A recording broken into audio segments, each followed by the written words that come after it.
Hello students, welcome in Mohammed Mathematics class. So today we will take a topic linear equation in one method. So first we study about the important difference this relate this topic linear equation in one variable. First equation क्या होता है? सबसे पहले हमें ये जानना है equation क्या होता है. इक्वेशन इसमें क्या होती है? ये मैथमेटिकल स्टेटमेंट होती है.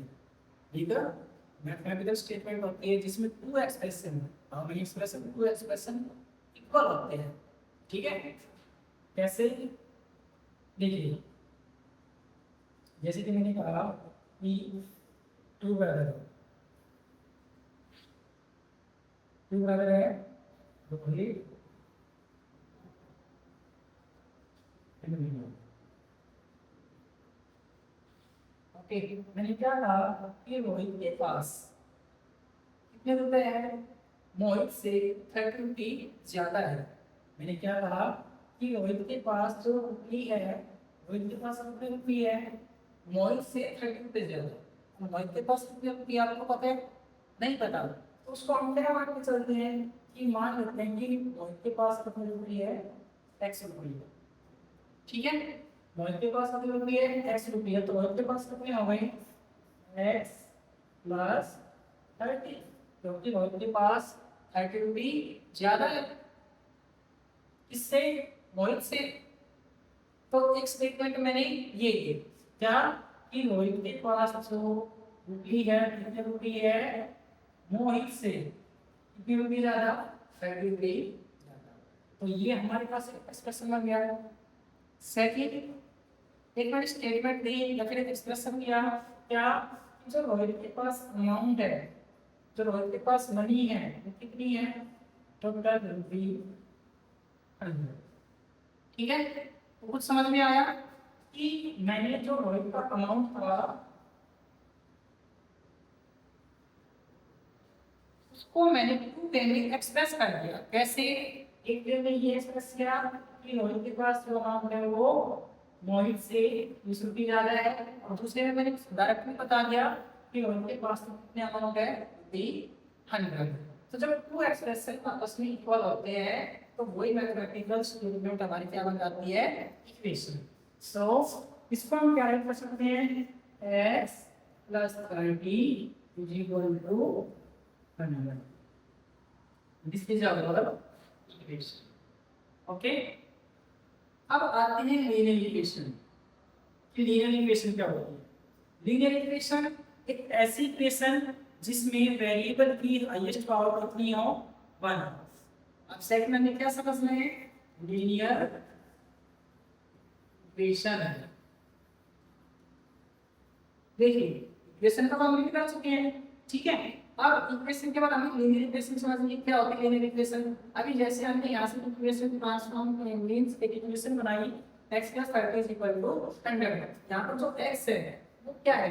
यहाँ पर ये जो x है आपका वो है आपका वेरिएबल. क्या है ये? वेरिएबल. ठीक है, x वेरिएबल का बात करता है. वेरिएबल क्या होते हैं? ये क्या होता है? आपके कुछ सिंबल्स होते हैं जो अननोन वैल्यू रिप्रेजेंट करते हैं. कि ये जो वैल्यू है इसके बारे में हम कुछ नहीं जानते. क्लियर? एक सिंबल होता है बस और कुछ नहीं. इसी को हम क्या कहते हैं? वेरिएबल. अब यहाँ पर हमें इसी समझना है कि लीनियर इक्वेशन क्या होती है. तो लीनियर इक्वेशन कौन सी इक्वेशन होती है? एक ऐसी इक्वेशन जिसमें x की हाईएस्ट पावर कितनी हो? 1. अभी मैं यहाँ पे अदर लीनियर इक्वेशन राइट कर रहा हूँ, जैसे कि x + 3 = 10, 2x + 7 = 17. देखिए, हमारे पास टू इक्वेशन है यहाँ पर. अब दोनों इक्वेशन में वेरिएबल क्या है? यहाँ पर x है, यहाँ पर वेरिएबल क्या है? x है. यहाँ पर वेरिएबल की हाईएस्ट पावर कितनी है? 1. यहाँ पर x की हाईएस्ट पावर कितनी है? 1. ठीक है, तो ये दोनों इक्वेशन क्या है? लीनियर इक्वेशन है. ओके, तो आप ऐसे समझोगे कि ऐसी इक्वेशन जिसमें वेरिएबल की हाईएस्ट पावर कितनी हो? हाईएस्ट पावर हो वेरिएबल is 1, हाईएस्ट पावर हो गया 1, तो हो गया हमारे पास लीनियर। क्लियर? लीनियर इक्वेशन की एक जनरल फॉर्म होती है, general form of linear equation क्या होती है? ax plus b equal to जी। क्लियर? यहाँ पर x आपका क्या होगा? वेरिएबल, x इसका करेगा वेरिएबल का a and b, a and b क्या होंगे यहाँ पर? बस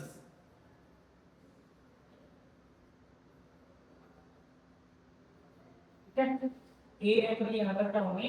नंबर्स होंगे। 5x माइनस 9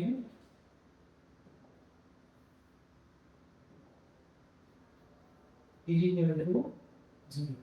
अब देखिए यहाँ पर जो x होगा तो आपका क्या होगा? वेरिएबल, वेरिएबल कौन होगा? x। अब जो हमारे पास टू की टर्म्स होती है constant and coefficient, constant and coefficient. तो सबसे पहले हम समझते हैं कांस्टेंट के बारे में। कांस्टेंट क्या होता है? A number without variable, number without variable.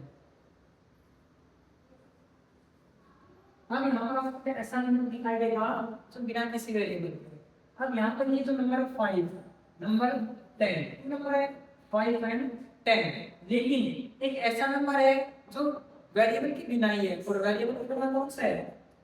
10। ठीक है, तो यहाँ पर कांस्टेंट क्या हो जाएगा? 10। लेकिन ये भी ध्यान में रखना है, ये जो 10 है वो नेगेटिव है या पॉजिटिव, तो यहाँ पर 10 के साथ में कौन सा साइन है? माइनस। तो यहाँ पर कांस्टेंट आपका क्या हो जाएगा? -10। लेकिन कोएफिशिएंट क्या हो जाएगा आपका? कोएफिशिएंट क्या होता है? A number which is multiple bigger variable, means variable के साथ आपको क्या मिले?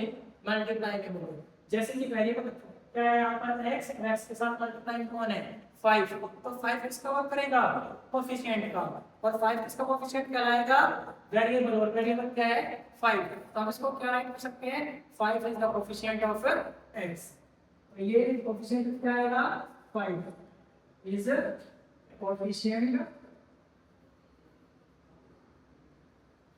Of x। ठीक है, तो कोएफिशिएंट क्या होता है? वेरिएबल के साथ जो मल्टीप्लाई में आपको दिखाई दे नंबर, वही आपका क्या होता है? कोएफिशिएंट। जैसा कि अभी आपने इक्वेशन के बारे में समझा, लीनियर इक्वेशन के बारे में समझा, ठीक है, तो अभी हमें समझने की लीनियर इक्वेशन में वेरिएबल क्या होता है। अब यहाँ यहीं से हमें समझ में आ रहा है कि लीनियर इक्वेशन में हमारा वेरिएबल, लीनियर इक्वेशन हम समझ सकते हो तीन मान वेरिएबल, वन वेरिएबल का मतलब एक ही वेरिएबल हो, एक ऐसी इक्वेशन जिसमें वेरिएबल सिर्फ कितना हो? Only one variable. जैसे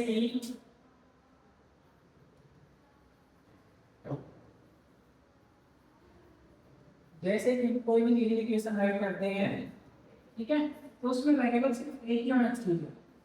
अब वो वेरिएबल कुछ भी हो सकता है, वो वेरिएबल कुछ भी हो सकता है। जैसे कि मैंने राइट किया y + 3 = 4, it is a linear equation. Here variable is y and y का स्क्वायर कितनी है? 1। तो ये हो गया आपकी लीनियर इक्वेशन। लेकिन वन वेरिएबल का मींस यहाँ पर वेरिएबल सिर्फ कितना होना चाहिए? ओनली 1 ही होना चाहिए। वो इक्वेशन आपको क्या हो जाता है? लीनियर इक्वेशन है ना, वन वेरिएबल। देखिए कुछ इक्वेशन आपको कैसे मिलेगी? ऐसे भी मिल सकती है x + y = 5। अब देखिए यहाँ पर ये इक्वेशन है, ठीक है, लेकिन यहाँ पर हमें क्या दिख रहा है कि यहाँ पर x and y two variable एक साथ है, तो ये हो गई आपकी लीनियर इक्वेशन है ना, टू वेरिएबल। जिससे हमें नहीं करना, हमें सिर्फ क्या करना है? लीनियर इक्वेशन है ना, वन वेरिएबल सिर्फ इसकी ही स्टडी करनी। Clear? Now solution of linear equation, solution of linear equation। Solution क्या होता है किसी लीनियर इक्वेशन का? कि इस इक्वेशन में जो वेरिएबल होता है उसकी वैल्यू फाइंड आउट करना इनका क्या होता है? Solution of linear equation. और उसको फाइंड आउट करने के लिए हमारे पास अलग अलग मेथड होते हैं। जैसे कि एक मेथड होता है हमारे पास बैलेंस इक्वेशन, मींस उस इक्वेशन को बैलेंस करके चलना है। ठीक है? सेकंड होता है हमारे पास, इसको हम आमतौर पर यूज करते रहते हैं। ठीक है? सबसे ज्यादा इसी मेथड का यूज करते हैं। जो मैं लाइक करने वाला हूं वो मेथड कौन सा है? Transposing method. Transposing method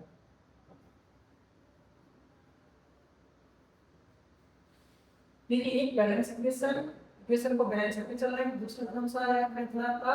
transpose method. इसमें आप ट्रांसपोज करते हैं किसका? टर्म्स का, लेफ्ट हैंड राइट से right hand side, right hand side से लेफ्ट हैंड साइड। अब सबसे पहले समझ लेते हैं बैलेंस इक्वेशन कैसे करते हैं। और इसी एग्जांपल को पहले हम y plus b equal to 4। देखिए इसका हम सॉल्यूशन कैसे फाइंड आउट करेंगे बैलेंस इक्वेशन के थ्रू। अच्छा, बैलेंस का मतलब क्या होता है? कोई भी चीज है balance means equal equal. Clear? जैसे कि हम एक तराजू देखते हैं, तराजू के कितने पलटे होते हैं? 2 पलटे होते हैं, 2 साइड्स होती है। ठीक है? एक इस तरफ एक इस तरफ, तो दोनों क्या होते हैं? इक्वल होते हैं। अगर हमने किसी में एक में ज्यादा अगर वेट डाल देते हैं, कुछ भी एक्स्ट्रा वेट डालते हैं, तो एक नीचे जाएगा दूसरा ऊपर, तो वो क्या हो जाएगा? इनबैलेंस। लेकिन हमें क्या करके चल रहे हैं? बैलेंस करके चल रहे हैं। और अगर बैलेंस करके चल रहे हैं तो क्या करना होगा हमें? कि जितना वेट हमने इस तरफ रखा उतना ही वेट वहां रखते हैं, दूसरी साइड पे रखते हैं। ऐसे ही y प्लस 3 इक्वल टू 4, हमें इसमें y को फाइंड आउट करना है वेरिएबल। ठीक है? अब वेरिएबल लेफ्ट हैंड साइड में, अब लेफ्ट हैंड साइड में वेरिएबल के साथ जो भी आपको एक्स्ट्रा नंबर दिखाई दे रहे हैं, एक्स्ट्रा टर्म दिखाई दे रही है, उनको क्या करना है? रिमूव करना है। तो रिमूव कैसे करना है? देखिए, वेरिएबल के साथ आपको नंबर्स मिलेंगे, उसके साथ मल्टीप्लाई में, डिवाइड में, प्लस में, माइनस में। तो आपको क्या करना है? जो नंबर है उनका अपोजिट लेना है। अगर कोई नंबर प्लस में है तो माइनस में करना है, और अगर कोई माइनस में है तो प्लस में करना है। सेम नंबर लेना है और उस साइड में ऐड करना है और दूसरी साइड में भी। ठीक है? ऐसे सेम वर्क। अगर कोई मल्टीप्लाई में है तो डिवाइड करना, और डिवाइड में क्या करना है? मल्टीप्लाई में। अभी आप यहाँ पर देख पा रहे हो कि जो वेरिएबल है y उसके साथ है प्लस है। तो अब इस प्लस 3 को कैसे रिमूव किया जाए? तो प्लस 3 को कौन रिमूव कर सकता है? -3, क्योंकि जब दोनों आपस में टकराएंगे तो क्या हो जाएगा? 0 हो जाएंगे। तो हमें यहाँ पर क्या करना है कि हमें हमारे पास जो ये नंबर है ये कैसे है? पॉजिटिव नंबर है। तो आप इसका उल्टा लीजिए, पॉजिटिव का नेगेटिव। अब वो जो नेगेटिव नंबर लेंगे हम -3 लेंगे, प्लस 3 का क्या हो जाएगा? -3। अब ये -3 इसको हमें क्या करना है? बोथ साइड, ये जो 3 है इसको दोनों साइड क्या करना है? माइनस करना है, क्योंकि माइनस से प्लस क्या हो जाएगा? कैंसिल। अब यहाँ पर हमें बोथ साइड क्या करना है? बोथ साइड में आपको क्या करना है? सब्ट्रैक्ट 3। हमें 3 को सब्ट्रैक्ट करना है बोथ साइड से। कैसे? y प्लस 3, अब देखिए सब्ट्रैक्ट करना -3, फिर 4 -3। जैसे भी मैंने बताया ना कि तराजू के ऊपर रखने के लिए क्या करते हैं? दोनों तरफ सेम रखते हैं। ऐसे ही बैलेंस कैसे वेरिएबल्स का फाइंड आउट करते हैं, तो जो भी हम नंबर क्या करते हैं? प्लस करते हैं, माइनस करते हैं, मल्टीप्लाई करते हैं, डिवाइड करते हैं, तो दोनों तरफ दोनों साइड सेम करते हैं। क्लियर? जैसे कि हमने 3 सब्ट्रैक्ट किया तो बोथ साइड से भी। अब यहाँ पर 3 -3, 3 पॉजिटिव 3 नेगेटिव, दोनों क्या हो जाएंगे? कर जाएंगे। So y is equal to 4 -3 1। So y की वैल्यू कितनी होगी? 1। तो एक तो ये मेथड होता है आपका बैलेंस इक्वेशन। ठीक है? एक एग्जांपल दूसरी और समझा देता हूं आपको। ये देखिए एक एग्जांपल लिया हमने x upon 5 plus 1 is equal to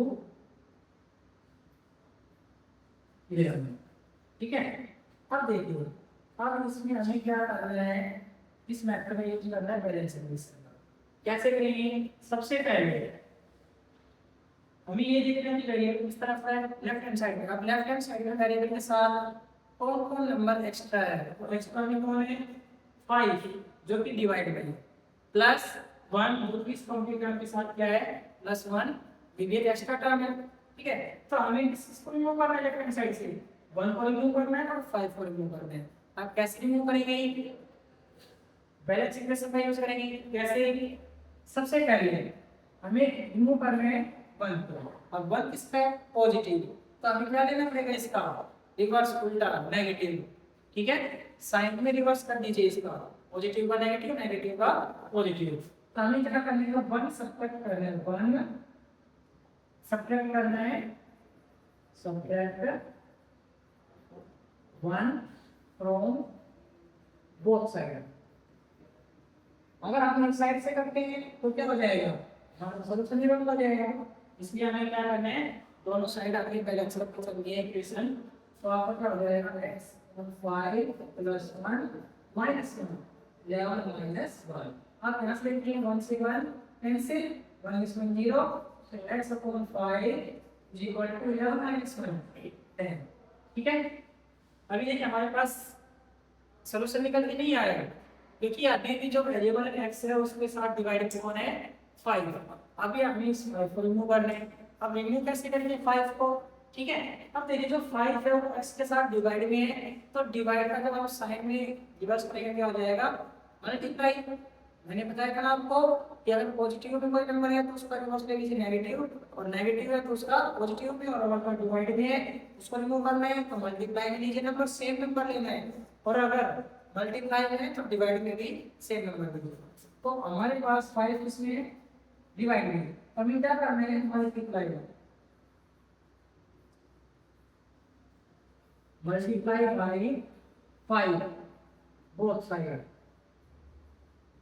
क्या करेंगे, दोनों साइड कर देंगे मल्टीप्लाई 5 से। सो x divide by 5 multiply by 5 10 multiply by 5। देखिए 5 को मैंने मल्टीप्लाई कर दिया इस तरह से, इस तरह तो बोथ साइड हो गया। और 5 × 5 5 × 5 जब हम लेफ्ट हैंड साइड में सॉल्व करेंगे तो ये हो जाएगा 5 से 5 कैंसिल, क्या हो जाएगा x की मल्टीप्लाई 1 के साथ x = 10 की मल्टीप्लाई 5 के साथ 15, तो x की वैल्यू कितनी आ गई 15। तो ये है हमारा सॉल्यूशन ऑफ लीनियर इक्वेशन का एक मेथड बैलेंस इक्वेशन का। मैं तो क्या मैंने आपको वीडियो को प्लान कर इसमें हमें ट्रांसफर करना होता है। हमारे पास इक्वेशन होती है dx - 2 = 10। This is a linear equation. Okay, अब इसमें हमें x की वैल्यू फाइंड आउट करनी है, कौन सा फाइंड आउट करके ट्रांसफर मेथड का यूज करके। तो इसमें जो रूल्स है वो क्या कहते हैं, ये हमारे पास क्या होता है इक्वल साइन। इक्वेशन क्या होता है equal sign means equal sign. ये हो गई लेफ्ट हैंड साइड, अगर इज इक्वल टू किस तरफ है लेफ्ट हैंड साइड, इस तरफ है तो क्या हो जाएगा राइट हैंड साइड। इक्वेशन की लेफ्ट हैंड साइड, इक्वेशन की राइट हैंड साइड। ठीक है, जब हम क्या करते हैं टर्म्स, तो हम लेफ्ट हैंड साइड से राइट हैंड साइड में या फिर राइट हैंड साइड से लेफ्ट हैंड साइड में क्या करते हैं उनको लेके जाते हैं, तो जो उनके साइन है चेंज हो जाते हैं। ठीक है, देन जब हम क्या करते हैं ट्रांसफर क्या करते हैं ट्रांसपोज करते हैं, ट्रांसफर्स करते हैं फ्रॉम लेफ्ट हैंड साइड से right hand side and right hand side से लेफ्ट हैंड साइड। ठीक है, लेफ्ट हैंड साइड से right hand side and right hand side से लेफ्ट हैंड साइड। जब हम ऐसे उनको ट्रांसफर करते हैं तो क्या हो जाते हैं साइन चेंज, साइन क्या हो जाते हैं, चेंज हो जाते हैं। कैसे? अगर कोई पॉजिटिव है तो वो ट्रांसफर होने के बाद क्या बन जाएगा, ये इक्वल टू साइन है उधर जाएगा, क्या बन जाएगा, नेगेटिव। अगर नेगेटिव है उधर लेके जाएगा, क्या बन जाएगा, पॉजिटिव। अगर मल्टीप्लाई में है उधर जाएगा डिवाइडिंग हो जाएगा, अगर इधर डिवाइड में है उधर जाएगा क्या हो जाएगा, मल्टीप्लाई में। साइन चेंज हो जाते हैं, ठीक है। सेम ऐसे इसमें होता है क्या, राइट हैंड साइड से हम लेफ्ट हैंड साइड में लेके आते हैं, तब ये सेम होता है पॉजिटिव नेगेटिव में, नेगेटिव पॉजिटिव में है, पॉजिटिव में डिवाइड मल्टीप्लाई पर मल्टीप्लाई डिवाइड। क्लियर? अगर ये समझ में आ रहा है उसके बाद इक्वेशन को सॉल्व करने में हमें कोई प्रॉब्लम नहीं आएगी। अब सबसे पहले हमें ये देखना है कि इस इक्वेशन में कितनी टर्म्स हैं। Terms here are three terms, 3x minus 2 and 10. Clear? एक ये टर्म हो गई, सेकंड टर्म, थर्ड टर्म। अब हमारे पास यहाँ पर 3 टर्म्स है। अब इन इक्वेशन का सॉल्यूशन करने के लिए मैंने आपको पहले भी बताया था कि हमें वेरिएबल टर्म्स को एक तरफ रखना है और कांस्टेंट टर्म को इज इक्वल टू के इस तरफ रखना है। तब तो हम क्या कर पाएंगे, क्या कर पाएंगे, इक्वेशन का सॉल्यूशन फाइंड आउट कर पाएंगे, अदरवाइज नहीं हो पाएगा। तो वेरिएबल टर्म्स कौन सी होती है, एक ऐसी टर्म जिसमें आपको वेरिएबल दिखाई दे और कांस्टेंट टर्म जिसमें आपको वेरिएबल दिखाई ना दे। और जैसे कि 3x है, 3x में जो x है वो वेरिएबल को क्या कर रहा है, ठीक है। तो ये हो गया आपका वेरिएबल टर्म। अब ओनली 2 है, ठीक है, 2 है तो 2 आपका कांस्टेंट है, तो उस कांस्टेंट के साथ आपका साइन क्या रहेगा, -2। और ये टेन क्या है, पॉजिटिव टेन, ये भी क्या है, कांस्टेंट है। तो हमें क्या करना होता है कि कांस्टेंट टर्म को एक तरफ कर लेंगे और वेरिएबल वाले टर्म्स को एक तरफ कर लेंगे, ठीक है। अब यहाँ पर कांस्टेंट सबसे पहले वेरिएबल टर्म फाइंड आउट कीजिए। Variable term only 3x by left hand side में, ठीक है। तो उसको लेफ्ट हैंड साइड का लेफ्ट हैंड साइड में ही रखोगे, तब कहाँ रखोगे, 3x को लेफ्ट हैंड साइड में ही रखोगे। अब देखिए राइट हैंड साइड में क्या रखनी है, कांस्टेंट टर्म। अब राइट हैंड साइड आप चेक कीजिए, यहाँ से तो टेन वो पहले से राइट हैंड साइड में है, लेकिन लेफ्ट हैंड साइड में आप चेक करोगे कि कोई कांस्टेंट टर्म तो नहीं है। और यहाँ पर कांस्टेंट टर्म कौन है, -2। इसको कहाँ लेके आना है, इधर लेके आना है। कहाँ लेके आना है, लेफ्ट हैंड साइड में। अगर लेफ्ट हैंड साइड में -2 है, लेकिन जब राइट हैंड साइड में क्या है, क्या हो जाएगा, माइनस का +2। देखिए जब राइट हैंड साइड में हो तो ऑलरेडी राइट का लेंगे, लेकिन जो लेफ्ट से राइट में जाएगा सिर्फ उसका साइन चेंज होगा। क्लियर? 10 -2 का इधर आके क्या हो जाएगा आपका +2। क्लियर? अब यहाँ से 3x = 12। अभी x की वैल्यू फाइंड आउट नहीं हुई है, तो अभी क्या करना है, x के साथ जो 3 है अब उसको रिमूव करना है। अब उसको रिमूव करेंगे तो कैसे करेंगे, देखिए x के साथ तो इसमें है मल्टीप्लाई है। अब ये मल्टीप्लाई में है तो इसका भी ट्रांसपोज कर देंगे, इसको भी ट्रांसफर कर देंगे राइट हैंड साइड में। अभी x के साथ मल्टीप्लाई में बदला क्या हो जाएगा, ये डिवाइड में, इसके डिवाइड में 12 के फॉर्म में हो जाएगा। तो कैसे लिखेंगे, x = 12 divide by 3 × 3 3 4 12। So x = 4। ये क्या हो गया इस इक्वेशन का सॉल्यूशन। कौन से मेथड का यूज किया हमने, ट्रांसफर मेथड का यूज किया। तो ऐसे हम दोनों मेथड सीख चुके हैं। आई होप आपको अच्छे से समझ में आया होगा। तो इससे रिलेटेड आप और भी एग्जांपल हैं वो आप ट्राई करके देख सकते हो। अगर कुछ समझ में नहीं आता है तो आप पूछ सकते हो। ओके।